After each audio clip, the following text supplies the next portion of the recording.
To easy grammar. இன்றைக்கி நம்ம easy கிராமரில் நம்ம பார்க்க போகிற டாபிக் என்ன அப்படின்னா பி வேர்ப்ஸ் தாங்க பார்க்க போகிறோம். எதெல்லாம் பி வேர்ப்ஸ் அப்படின்னா ஆம், இஸ், ஆர் அண்ட் வாஸ், வேர். இந்த 5 தான் பி வேர்ப்ஸ்.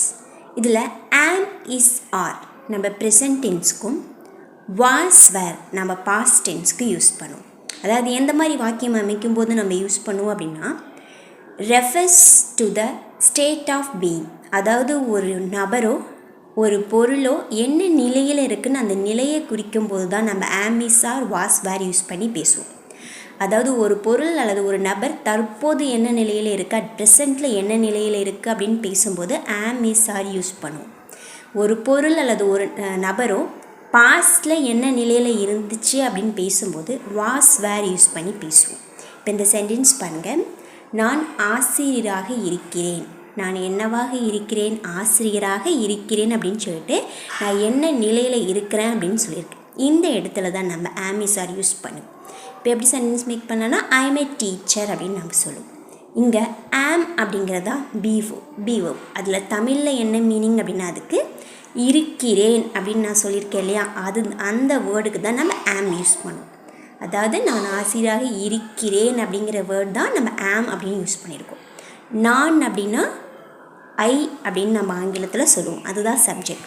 எப்போவுமே ஆம் எந்த சப்ஜெக்ட் யூஸ் பண்ணுவோம் அப்படின்னா ஐ அப்படிங்கிற சப்ஜெக்ட் மட்டும்தாங்க நம்ம ஆம் யூஸ் பண்ணுவோம். வேறு எந்த சப்ஜெக்ட்டுக்கு நம்ம யூஸ் பண்ண மாட்டோம். இப்போ அதுவே நான் மருத்துவராக இருக்கிறேன். நான் என்னவாக இருக்கிறேன்? மருத்துவராக, தற்போது மருத்துவராக இருக்கிறேன்னு சொல்லிட்டு தற்போது நிலையை பற்றி பேசுகிறோம் இல்லையா, இந்த இடத்துல தான் நம்ம ஆம் யூஸ் பண்ணுவேன். நான் அப்படின்னா ஆம், ஐ எம் ஏ டாக்டர் அப்படின்னு சொல்லுவோம். இதுவே வேறு சென்டென்ஸ் என்ன சொல்லலாம்? நான் மகிழ்ச்சியாக இருக்கிறேன். நான் எப்படி இருக்கிறேன்? மகிழ்ச்சியாக இருக்கிறேன். எப்போ? தற்போது, ப்ரெசண்ட்டில் நான் ஹாப்பியாக இருக்கேன். நான் அப்படின்னு சொல்லும்போது ஐ சப்ஜெக்ட். அங்கே எப்பவுமே நம்ம பிஓ ஆம் தான் யூஸ் பண்ணுவோம். எப்படி சொல்லலாம்? ஐ ஆம் ஹாப்பி. நான் மகிழ்ச்சியாக இருக்கேன். அட் த ப்ரெசண்ட் நான் ஹாப்பியாக இருக்கேன் அப்படின்னா ஐ ஆம் ஹாப்பி அப்படின்னு நம்ம சொல்லுவோம். ஓகே, ஆம் இந்த மாதிரி இடத்துல தான் நம்ம மெயின் வேர்பாக நம்ம யூஸ் பண்ணுவோம். ஆம் எப்போவுமே ஐ அப்படிங்கிற சப்ஜெக்ட் மட்டும்தான் நம்ம யூஸ் பண்ணுவோம். ஓகே, அதுவே இந்த சென்டென்ஸ் பாருங்கள். அவர் அமைதியாக இருக்கிறார். அவர் எப்படி இருக்கிறாரு? அமைதியாக இருக்கிறார்னு சொல்லிட்டு தற்போது அவர் அமைதியாக இருக்கிறார்னு சொல்லிட்டு அவர் நிலையை பற்றி நம்ம பேசியிருக்கோம். ஸோ இங்கே எப்படி சென்டென்ஸ் மேக் பண்ணுவோம் அப்படின்னா ஹீ இஸ் காம் அப்படின்னு நம்ம சொல்லுவோம். ஹீ இஸ் காம், அவர் அமைதியாக இருக்கிறார். இங்கே எது பிஓ அப்படின்னா இஸ் அப்படிங்கிற வேர்ட் தான் பிஓ. அதுக்கு தமிழில் என்ன மீனிங் அப்படின்னா அதாவது இருக்கிறார் நான் சொல்லியிருக்கேன் இல்லையா, அந்த வேர்டு தான் நம்ம இஸ் அப்படின்னு ஆங்கிலத்தில் யூஸ் பண்ணியிருக்கோம். அதாவது சப்ஜெக்ட் அவர் அப்படின்னா தமிழில் அவர் அப்படின்னா அதுக்கு ஆங்கிலத்தில் என்ன சொல்லுவோம்? ஹீ அப்படின்னு சொல்லுவோம். இப்போ ஹீ அப்படிங்கிற சப்ஜெக்ட் யூஸ் பண்ணி ப்ரெசண்ட்டில் ஒருத்தவங்க நிலை எப்படி இருக்குதுன்னு நம்ம பேசுகிறோம் அப்படின்னா அங்கே இஸ் அப்படிங்கிற பிஓக்கு நம்ம யூஸ் பண்ணுவோம். ஓகே, இப்போ இந்த சென்டென்ஸ் பாருங்கள். அவள் பொறுமையாக இருக்கிறாள். அவள் எப்படி இருக்கிறா? பொறுமையாக இருக்கிறாள்னு சொல்லிட்டு அவங்க தற்போது என்ன நிலையில் இருக்கிறாங்கன்னு பேசியிருக்கோம். இப்போ இங்கே எப்படி சென்டென்ஸ் மேக் பண்ணலாம்? She is patient. ஓகே, இங்கே எது பிஓ? சூப்பர், இஸ் அப்படிங்கிறது தான் பிஓ. ஓகே, அது தமிழில் என்ன அப்படின்னா அவள் பொறுமையாக இருக்கிறாள் அப்படிங்கிற வேர்டு தான் நம்ம ஆங்கிலத்தில் இஸ் அப்படின்னு யூஸ் பண்ணியிருக்கோம். இங்கே எது சப்ஜெக்ட்? அவள் அப்படிங்கிறது சப்ஜெக்ட். அதுக்கு ஆங்கிலத்தில் என்னன்னு சொல்லுவோம் அப்படின்னா ஷீ அப்படின்னு சொல்லுவோம். எப்பவுமே ஷீ அப்படிங்கிற சப்ஜெக்ட் யூஸ் பண்ணி ஒருத்தருடைய தற்போது நிலையை, அதாவது ப்ரெசண்ட்டோட, அதாவது ஷீ சப்ஜெக்டாக யூஸ் பண்ணி ப்ரெசண்ட்டில் ஒருத்தவங்க நிலையை பற்றி பேசுகிறோன்னா அங்கே இஸ் அப்படிங்கிற பிஓப்ஸ் யூஸ் பண்ணும். இப்போ இந்த சென்டென்ஸ் பாருங்கள். அது சத்தமாக இருக்கிறது. அது சத்தமாக இருக்கிறது. அதாவது அது என்ன நிலையில் இருக்குது? சத்தமான நிலையில், அட் த ப்ரெசன்ட் தற்போது சத்தமான நிலையில் அது இருக்குது அப்படின்னு நம்ம சொல்லியிருக்கோம்.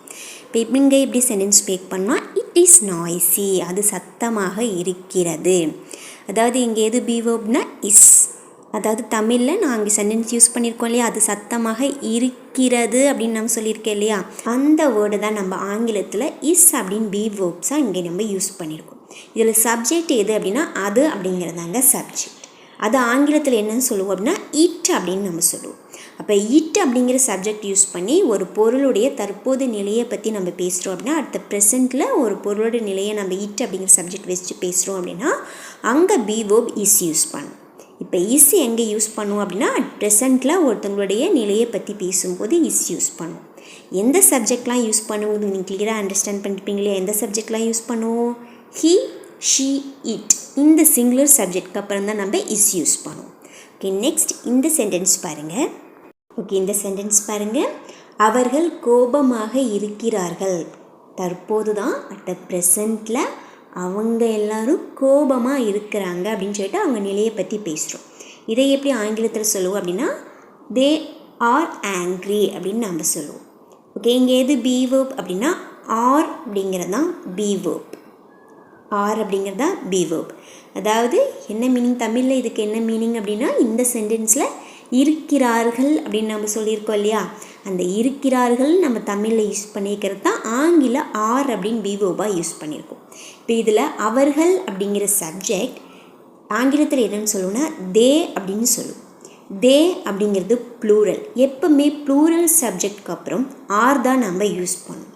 அதாவது தே அப்படின்னு ப்ளூரல் சப்ஜெக்ட் யூஸ் பண்ணி ஒருத்தங்களோட நிலையை பற்றி தற்போது ஒருத்தங்களுடைய நிலையை பற்றி நம்ம பேசுகிறோம் அப்படின்னா அங்கே பி வேர்ப் ஆர் யூஸ் பண்ணும். அதை நல்லா ஞாபகம் வச்சுக்கோங்க. அதே மாதிரி எதெல்லாம் ப்ளூரல் சப்ஜெக்ட் அப்படின்னா இப்போ இந்த சென்டென்ஸ் பாருங்கள்.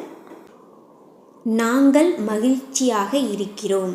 நாங்கள் எப்படி இருக்கோம்? மகிழ்ச்சியாக இருக்கிறோம். எப்போ? At the present. இப்போ தற்போது நாங்கள் மகிழ்ச்சியாக இருக்கிறோம் அப்படின்னு சொல்லிட்டு தற்போது நிலையை பற்றி பேசியிருக்கோம். எப்படி சென்டென்ஸ் மேக் பண்ணலாம்? We are happy. இங்கே எது பி வேர்ப் அப்படின்னா ஆர் அப்படிங்கிற வேர்பு தான் பி வேர்ப். அதாவது தமிழ் நம்ம யூஸ் பண்ணிக்கலையா, நாங்கள் மகிழ்ச்சியாக இருக்கிறோம் அப்படின்னு நான் சொல்லியிருக்கேன் இல்லையா, அந்த இருக்கிறோம் அப்படிங்கிற வேர்டு தான் நம்ம ஆங்கிலத்தில் ஆர் அப்படின்னு யூஸ் பண்ணியிருக்கோம். இதில் எது சப்ஜெக்ட் அப்படின்னா நாங்கள் அப்படிங்கிறதா சப்ஜெக்ட். அதை எப்படி ஆங்கிலத்தில் சொல்ல அப்படின்னா வி அப்படின்னு சொல்லுவோம். வி அப்படின்னா அதாவது நாங்கள் அப்படின்னா ப்ளூரல் அல்லவா, ஒரு பர்சன் மட்டும் சொல்லுது. வி அப்படின்னா நிறைய பேர்த்த குறிக்குது. இப்போ வி அப்படிங்கிறது ப்ளூரல் சப்ஜெக்ட். ஸோ ப்ளூரல் சப்ஜெக்ட்க்கு அப்புறம் தான் நம்ம ஆர் யூஸ் பண்ணுவோம். இப்போ இந்த சென்டென்ஸ் பாருங்கள். நீ சோகமாக இருக்கிறாய். நீ எப்படி இருக்க? சோகமாக இருக்கிறாய். எப்போ? At the present. இப்போ நீ சோகமான நிலையில் இருக்க. இதை எப்படி ஆங்கிலத்தில் சொல்லலாம்? யூ ஆர் சேட் அப்படின்னு நம்ம சொல்லலாம். இதில் பி வேர்ப் எது அப்படின்னா ஆர் அப்படின்னு சொல்லுவோம். ஓகே, அதாவது நீ சோகமாக இருக்கிறாய். இருக்கிறாய் அப்படின்னு சொல்லிட்டு தமிழ் வேர்டு யூஸ் பண்ணியிருக்கோம் இல்லையா, அந்த இருக்கிறாய் அப்படிங்கிற வேர்டு தான் இங்கே ஆர் அப்படிங்கிற பி வேர்ப் மீன் பண்ணுது. ஓகே, ஆர் அப்படின்னா இருக்கிறாய் அப்படின்னு சொல்லிட்டு இந்த சென்டென்ஸில் மீன் பண்ணுது. இப்போ நீ அப்படிங்கிறது சப்ஜெக்ட். அது ஆங்கிலத்தில் யூ அப்படின்னு சொல்லுவோம். இப்போ யூக்கு அப்புறம் எப்போவுமே நம்ம தான் யூ சப்ஜெக்டாக யூஸ் பண்ணி ஒருத்தருடைய தற்போது நிலையை பேசுகிறீங்க அப்படின்னா யூக்கு அப்புறம் ஆர் அப்படிங்கிற பி வேர்ப் தான் நம்ம யூஸ் பண்ணணும். ஓகே, இப்போ ஆர் எந்த சப்ஜெக்ட் முன்னாடி யூஸ் பண்ணுவோம் அப்படின்னா தே, வி, யூ அப்படிங்கிற ப்ளூரல் சப்ஜெக்ட்க்கு அப்புறம் யூஸ் பண்ணுவோம்.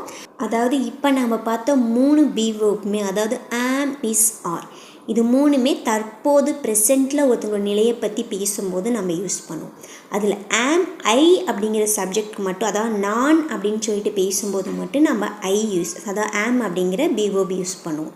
அதுவே இஸ் எங்கே யூஸ் பண்ணுவோம் அப்படின்னா singular subject he, she, it, இந்த சப்ஜெக்ட்க்கு அப்புறம் நம்ம இஸ் யூஸ் பண்ணுவோம்.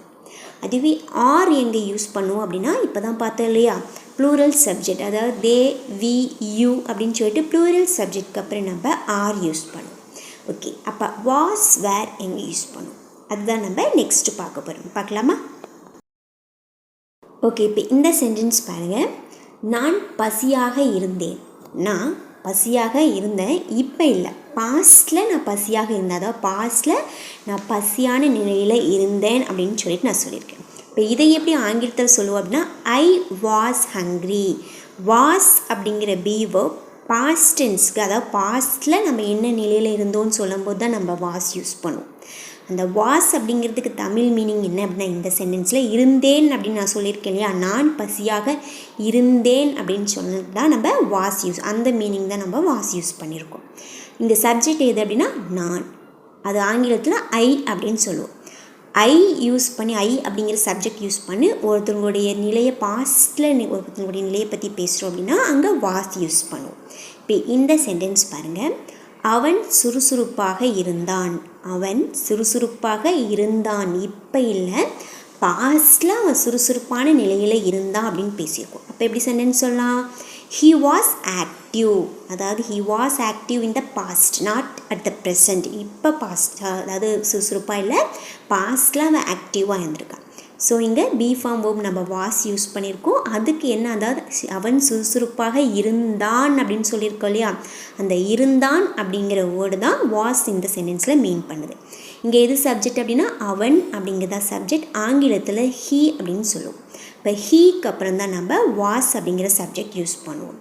அதாவது வாஸ் அப்படிங்கிறது சிங்குலர் சப்ஜெக்ட் மட்டும் யூஸ் பண்ணுவோம், அது I and he. Next one பாருங்கள், அவள் ஆர்வமாக இருந்தாள். அவள் எப்படி இருந்தால், ஆர்வமாக இருந்தாள். இப்போவா அப்படின்னா இல்லை, பாஸ்டில் அவள் ஆர்வமான நிலையில் இருந்தாள். ஸோ எப்படி சென்டென்ஸ் மேக் பண்ணுவோம், ஷி வாஸ் க்யூரியஸ். பாஸ்டில் அவள் ஆர்வமாக இருந்தாள் அப்படின்னு சொல்லனால தான் நம்ம வாஸ் யூஸ் பண்ணியிருக்கோம். அதாவது அதுக்கு என்ன மீனிங்னா, இந்த சென்டென்ஸில் அவள் ஆர்வமாக இருந்தாள் அப்படிங்கிற வேர்ட் சொல்லியிருக்கேன் இல்லையா, அந்த இருந்தாள் அப்படிங்கிற மீனிங் தான் இந்த சென்டென்ஸில் வாஸ் கொடுக்குது. இப்போ இதில் எது சப்ஜெக்ட் அப்படின்னா அவள் அப்படிங்கிற வேர்டு தான் சப்ஜெக்ட். அதை எப்படி சொல்லுவோன்னா ஆங்கிலத்தில் ஷீ அப்படின்னு சொல்லுவோம். அப்போ நம்ம வாஸ் எந்த சப்ஜெக்ட் முன்னாடி யூஸ் பண்ணுவோம் அப்படின்னா ஐ, ஹீ, ஷீ, இட், இந்த சப்ஜெக்ட்க்கு அப்புறம் தான் நம்ம வாஸ் யூஸ் பண்ணுவோம். ஓகே, இப்போ நெக்ஸ்ட்டு சென்டென்ஸ் பாருங்கள். அது விலை மதிப்பற்றதாக இருந்தது. ஏதோ ஒரு பொருள் இன்வேல்யூபிளாக அன்வேல்யூபிளாக இருந்திருக்கு. இப்போ என்ன, ப்ரெசென்ட்டில் இல்லை, பாஸ்டில் அது விலை மதிப்பற்றதாக இருந்திருக்குது அப்படின்னு நம்ம பேசுகிறோம். அப்போ எப்படி சொல்லலாம், இட் வாஸ் ப்ரீசியஸ். இங்கே எது பி வேர்ப் அப்படின்னா வாஸ் அப்படிங்கிற பி வேர்ப் யூஸ் பண்ணியிருக்கோம். ஓகே, அந்த வாஸ்க்கு என்ன மீனிங் அப்படின்னா, அதாவது தமிழில் அவள் அது விலை மதிப்பற்றதாக இருந்தது அப்படின்னு நான் சொல்லியிருக்கேன் இல்லையா, அந்த இருந்தது அப்படிங்கிற வேர்டு தான் நம்ம இங்கே வாஸ் அப்படிங்கிற பி வேர்பாக யூஸ் பண்ணியிருக்கோம். இங்கே ஏன் வாஸ் யூஸ் பண்ணியிருக்கோம் அப்படின்னா அது அப்படிங்கிறதா சப்ஜெக்ட், அது ஆங்கிலத்தில் இட் அப்படின்னு சொல்லுவோம். எப்பவுமே இட்டுக்கு அப்புறம் நம்ம வாஸ் தான் யூஸ் பண்ணணும். அதாவது சிங்குலர் சப்ஜெக்டான ஹீ, ஷீ, இட், ஐ, இந்த சப்ஜெக்ட் மட்டும்தான் நம்ம வாஸ் யூஸ் பண்ணுவோம். அதுவே இந்த சென்டென்ஸ் பாருங்கள், அவர்கள் கோபமாக இருந்தார்கள். அவங்க எப்படி இருந்தாங்க, கோபமாக இருந்தார்கள். அட் த ப்ரெசென்ட்டாக அப்படின்னா இல்லை, எப்போது பாஸ்டில் கோபமான நிலையில் இருந்தாங்க. இப்போ இங்கே எப்படி சென்டென்ஸ் மேக் பண்ணுவோம் அப்படின்னா, எப்படி மேக் பண்ணுவோம் சொல்லுங்கள் பார்க்கலாம். சூப்பர். தே வேர் ஆங்க்ரி. தே வேர் ஆங்க்ரி. அதாவது இங்கே பி வேர்ப் எது அப்படின்னா வேர் அப்படிங்கிற வேர்டு தான் இங்கே பி வேர்ப். அதாவது அவர்கள் கோபமாக இருந்தார்கள் அப்படின்னு சொல்லிட்டு நான் தமிழில் யூஸ் பண்ணியிருக்கோம் இல்லையா, அந்த இருந்தார்கள் அப்படிங்கிற மீனிங் தான் இந்த சென்டென்ஸில் வேர் அப்படிங்கிற பி வேர்ப் கொடுக்குது. ஏன் இங்கே நம்ம வேர் யூஸ் பண்ணியிருக்கோம் அப்படின்னா அவர்கள் அப்படிங்கிற சப்ஜெக்ட், அதாவது ஆங்கிலத்தில் தே அப்படின்னு சொல்லுவோம். அது ப்ளூரல். அவர்கள் அப்படின்னா அது ப்ளூரல், ஒரு பர்சன் மட்டும் கிடையாது, நிறைய பேர்த்து குறிக்கிறது தான் தே, அவர்கள் அப்படின்னு மீனிங். ஸோ ப்ளூரல் சப்ஜெக்ட் வந்துச்சு அப்படின்னா நம்ம வேர் தான் யூஸ் பண்ணோம். இப்போ இந்த சென்டென்ஸ் பாருங்கள், நாங்கள் கவனமாக இருந்தோம். நாங்கள் எப்படி இருந்தோம், கவனமாக இருந்தோம். எப்போ, பாஸ்டில் நாங்கள் கவனமான நிலையில் இருந்தோம் அப்படின்னு சொல்லியிருக்கோம். எப்படி சென்டென்ஸ் மேக் பண்ணலாம், வி வேர் கேர்ஃபுல். பாஸ்டில் நாங்கள் கேர்ஃபுல்லாக இருந்தோம். இங்கே எது பி வேர்ப், வேர் அப்படிங்கிறத பி வேர்ப். அதாவது நாங்கள் கவனமாக இருந்தோம் அப்படின்னு சொல்லியிருக்கேன் இல்லையா, அந்த இருந்தோம் அப்படிங்கிற தமிழ் வேர்டு தான் நம்ம இங்கே வேர் அப்படின்னு சொல்லிட்டு இந்த சென்டென்ஸில் யூஸ் பண்ணியிருக்கோம். இந்த வேர் அப்படிங்கிற சப்ஜெக்ட் வேர் அப்படிங்கிற பி வேர்ப் ஏன் யூஸ் பண்ணியிருக்கோம் அப்படின்னா, இங்கே சப்ஜெக்ட் நாங்கள், அதாவது வி அப்படின்னு ஆங்கிலத்தில் சொல்லுவோம் இல்லையா, வி அப்படின்னா நாங்கள். அந்த சப்ஜெக்ட் சிங்குலராக ப்ளூரலான்னு கேட்டால் ப்ளூரல். நாங்கள் அப்படின்னா ஒருத்தர் கிடையாது, நிறைய குரூப் ஆஃப் பீப்புளை குறிக்குது. ஸோ அங்கே வேர் யூஸ் பண்ணியிருக்கோம். இப்போ இந்த சென்டென்ஸ் பாருங்கள், நீங்கள் மயக்கத்தில் இருந்தீர்கள். நீங்கள் மயக்கத்தில் இருந்தீர்கள். எப்போ, பாஸ்டில். You where conscious. எப்போ அப்படின்னா பாஸ்டில் அன்கான்சியஸான நிலையில் இருந்திருக்கீங்க. இங்கே வேர் அப்படிங்கிற வேர்டு என்ன அப்படின்னா இருந்தீர்கள், நான் தமிழில் சொல்லியிருக்கேன் இல்லையா, அந்த மீனிங் தான் இந்த சென்டென்ஸில் வேர் அப்படிங்கிற பி வேர்ப் கொடுக்குது. இப்போ நீங்கள் அப்படிங்கிற சப்ஜெக்டை ஆங்கிலத்தில் யூ அப்படின்னு சொல்லுவோம். யூ சப்ஜெக்டாக யூஸ் பண்ணி ஒருத்தருடைய பாஸ்ட் நிலையை பற்றி பேசுகிறோம் அப்படின்னா அங்கே நம்ம வேர் அப்படிங்கிற பி வேர்ப் தான் யூஸ் பண்ணுவோம். அதாவது வாஸ், வேர், இது ரெண்டுமே பாஸ்டில் ஒருத்தங்களுடைய நிலையை பற்றி பேசும்போது தான் யூஸ் பண்ணுவோம். அது வாஸ் எங்கே யூஸ் பண்ணுவோம் அப்படின்னா சிங்குலர் சப்ஜெக்ட் யூஸ் பண்ணி பேசும்போது வாஸ் யூஸ் பண்ணுவோம். ப்ளூரல் சப்ஜெக்ட் யூஸ் பண்ணி பேசும்போது வேர் யூஸ் பண்ணுவோம். இதுதான் வாஸ் அண்ட் வேருக்குள்ள டிஃப்ரெண்ட். அவ்வளோதாங்க. இந்த மாதிரி இடத்துல தான் இந்த 5 பி வேர்ப்ஸ் நம்ம யூஸ் பண்ணுவோம். ஓகே, பி வேர்ப்ஸ் எப்படி யூஸ் பண்ணுறதை நீங்கள் கிளியராக அண்டர்ஸ்டாண்ட் பண்ணிப்பீங்கன்னு நினைக்கிறேன். இந்த வீடியோ உங்களுக்கு பிடிச்சிருந்துச்சுன்னா மறக்காமல் லைக் ஷேர் பண்ணிக்கோங்க, சப்ஸ்கிரைப் பண்ணி கிளிக் பண்ணி வச்சுக்கோங்க. தேங்க்யூ ஃபார் வாட்சிங்.